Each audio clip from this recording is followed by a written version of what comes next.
My life has gotten to a point where I'm at an all-time low.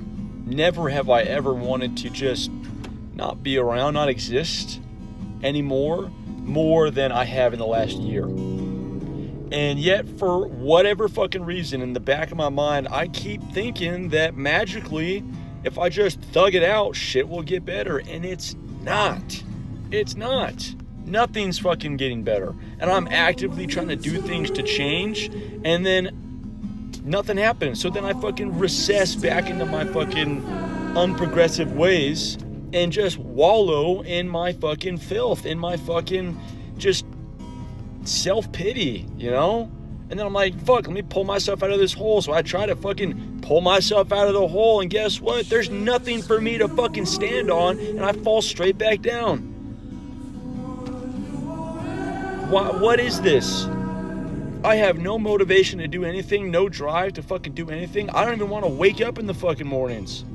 I don't want to go anywhere, do anything. I don't want to pay my fucking bills. I don't want to pay my fucking rent. I don't want to pay my fucking car my fucking car insurance. I don't want to pay for anything. I don't want to do anything. And yet, there's something in the fucking back of my mind telling myself, hoping that things will get better. Maybe if I just fucking thug it out. But this has been going on for the last 10 years.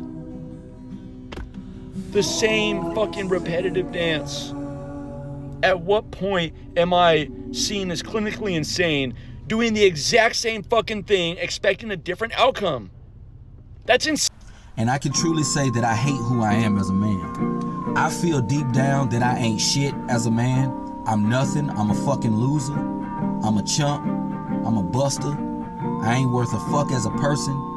I can truly say as a man, I fucking hate who I am. If my whole life I've always wanted to be like other people because I don't value myself. I don't see the value in myself as a man. I feel I ain't shit. I feel that I'm a piece of shit nigga off the ground. I can truly say beyond a shadow of a doubt, I fucking hate my fucking self. I hate myself. I don't like myself. I feel that I'm trash. You know, I fucking hate who the fuck I am. You know, I feel deep down that I'm just not shit as a person. You know, I would kill to be a dude, you know, that a lot of... Some people should have never been here, including myself. I didn't need to be on this earth. You know, and a lot of people didn't need to be on this earth. Everyone is not cut out to win in life. Some people were just cut out to lose. See, winning is in some people's DNA. It's in their prototype. It's in their electrons. It's in their neutrons to win. Everybody ain't cut out for this game called life. And the quicker people start to realize that, it'll save them a lot of heartache and pain. And this is why... There's 1,000 ways to die. The reason why most black men didn't see making it past 21 is because there were so many different ways to fall off. Not only could your parents break up, and that could cause an immediate fall off because you could go from living in comfortable middle-class stability to immediately living in the projects because your parents split up or because your daddy died.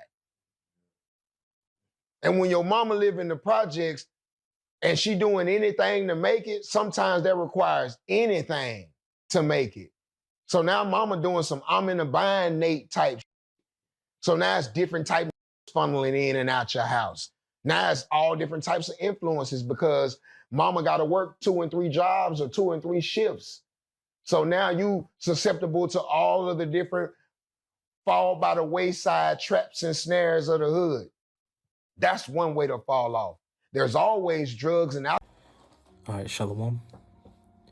I want to start off by giving all praise, honor, and glory to Yahweh, Bahashum, Yahushai, Bahashum, Ruach HaKodesh. I want to give double honors to our apostles and elders of Great Millstone who rule well, and grace and peace to you elect around the 4 winds, believing and pushing this truth in all sincerity. May the blessing of election be upon your houses. This is your fellow servant, Rokhaya from the GMS Orlando camp, coming at you with another impromptu lesson. And I don't have a title for this lesson as of right now, but, you know, Crashout season is nearing a peak in the earth. You know, and right now the common sentiment in the earth is lamentation and woe. You know, and the inspiration for this lesson comes from a couple of those clips that you've seen at the beginning, which really highlight the mindset that's present here in America, Babylon the Great, you know, which is a very defeated mindset, an impatient mindset, a mind that is full of lamentation, woe, and wickedness. And this mindset is only increasing as the days go by, you know, as the scriptures say in Matthew, the 24th chapter. Let's get it. This is Matthew chapter 24. In verse 12, it says, "And because iniquity shall abound, the love of many shall wax cold." And when you get that word for cold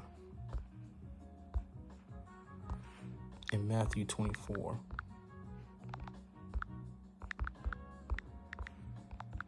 bear with me for a second. The word for cold in Matthew 24 is Strong's G 5594. It's psycho. All right? It's psycho. It says, to wax cold, the waning of love. You know, but we live in a very psychotic society. Esau has put so much of a strain on the people that it has come to a point where people are breaking more often than not. Their minds, their spirits are broken. The minds of these people are broken, and it's causing them to crash out. And we're in the midst of the peak season of Crashout. You know, I was just looking at a case that happened here down in Florida, in Jacksonville, with this guy, this so-called rapper named Julio Fulio. You know, and they're just, you know, reading off the verdicts to the people that, you know, got their get back or whatnot. You know, and as they were going through the court case for one of the, you know, defendants, you know, they were going through his life story. And really, Jake had no chance. His father was in prison. His uncle was in prison. You know, damn near all of his family members grew up in the penitentiary. His cousins, you know, grew up in the penitentiary. And from a child, that's really all he's known. You know, and it came to the point where he was ready to crash out. You know, he seen no problem with crashing out, because that's the only culture that he knew. That was his only upbringing, was crash out. And that was the case for some of us, even in the truth.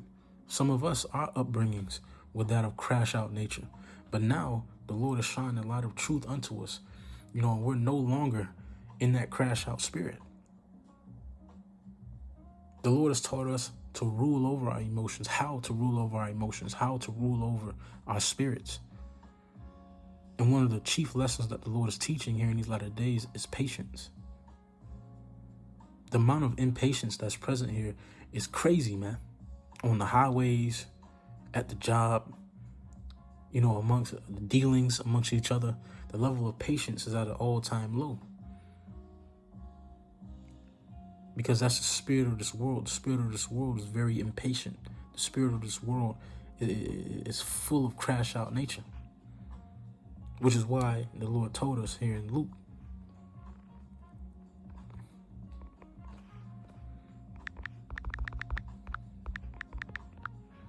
chapter 21 and 19, it says, "In your patience, possess ye your souls." You know, the Lord has told us, in our patience, possess ye our souls. You know, the Elder Yashawamba did an excellent lesson a few days ago, going into, you know, ruling your emotions, basically. You know, let me see if I could pull it up real quick. Just get the title of the lesson.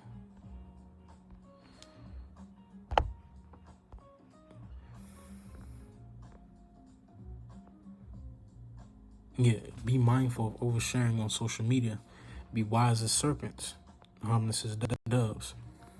You know, and one of the points that the elder was making in the lesson, you know, was the fact that we're entering into times to where people are going to start to try and demonize, you know, the ministry and the brothers who push the spirit of Yahweh Bahashim Yahushai, just like they did in the ancient times. You know, we're coming into that time of the persecution of the Lord's saints. With that being said, there are going to be a lot of inflammatory, talking points. There are going to be a lot of provocations, that people come with against the prophets to try to get us to operate out of emotions, to try to get us to operate in the same crash out spirit as the world. And for us, that's not the spirit that the Lord told us to conduct ourselves in. And that's not the spirit that the Lord was in himself. Even in the midst of the crash out season in his time, the Lord possessed his soul. The Lord continued in his mission. The Lord held fast. Let me get this.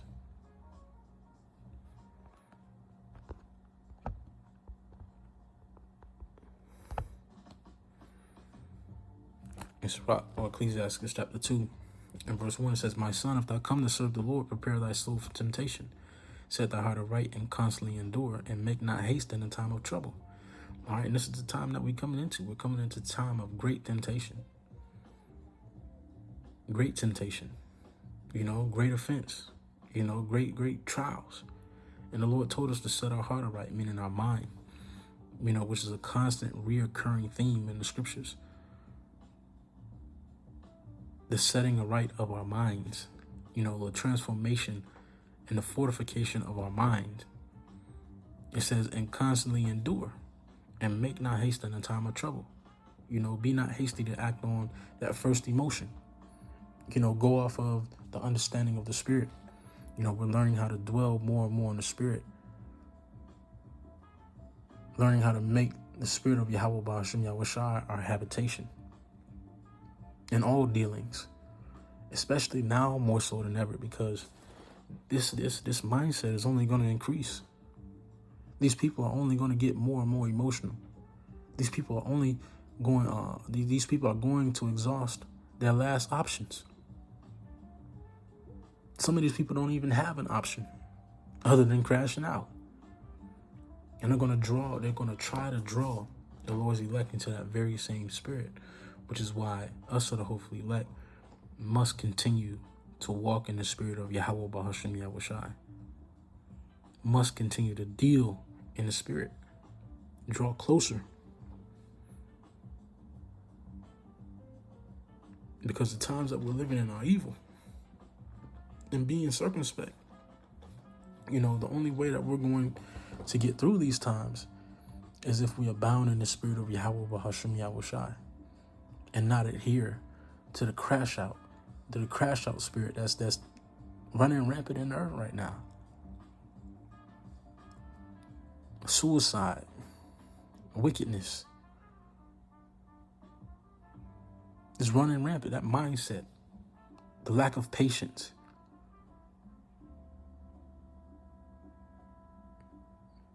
the lack of understanding.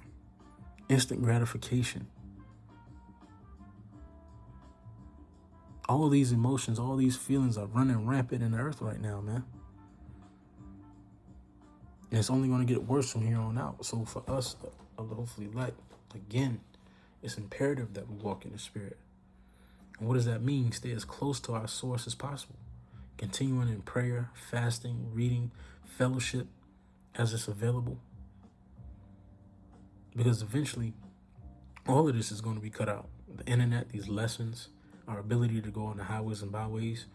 For some of us, our ability to contact or to be in contact with other prophets or other men of the Lord. Eventually, we're going to find ourselves in that state.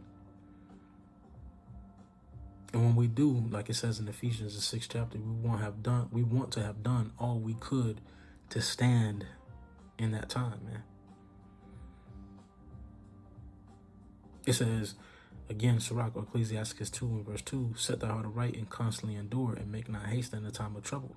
Cleave unto him and depart not away, that thou mayest be increased at thy last end. Whatsoever is brought upon thee, take cheerfully, and be patient when thou art changed to a lower state. For gold is tried in the fire, and acceptable men in the furnace of adversity. Believe in him, and he will help thee. Order thy way aright, and trust in him. Ye that fear the Lord, wait for his mercy, and go not aside, lest ye fall." All right? And for us of the household of faith, for us, the commandment has been given to wait ye upon the Lord, to believe, and to wait for the mercy that we will be presented in the form of the standard spoken about in Isaiah 59 and Job, the 5th chapter.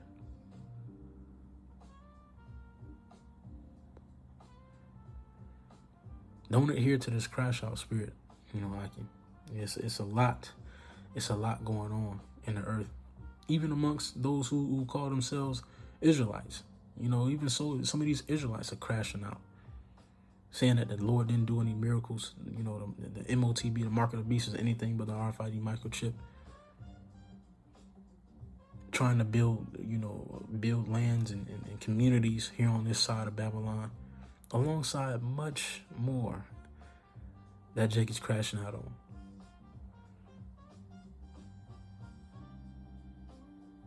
Cleave unto the Lord, lest ye fall. Make the Lord your habitation. Make this truth your habitation. Which means you might have to do more studying. You might have to do more fellowshipping. You might have to do more reading. You might have to do more videos. You might have to listen to more videos to stay as close to the source as possible. To learn as much as possible in this grace period. But with that being said, that's all I had. Lord, when this is edifying unto you elect, I want to give all praise, honor, and glory to Yahweh, Bahashum, Yahweh Shai, Bahashum, Ruach Kodash, and double honors to our apostles and elders of Great Millstone who rule well. Grace and peace to you elect around the four winds, believing and pushing this truth in all sincerity. May the blessing of election be upon your houses. Hey, and before I close out, one of the videos that played at the beginning, was highlighting, some of the events that take place in the average Negro, Latino, or Native American Indian man's life, to where they end up in a position to where they're dead or in jail. And a lot of these people, as the scriptures say, were born in vain.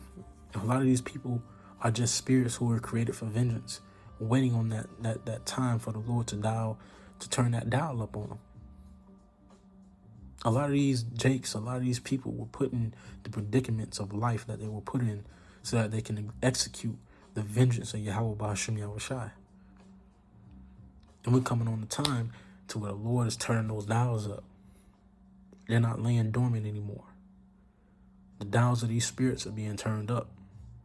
And they're starting to appease the wrath of him who made them. With that being said, shalom, stay up.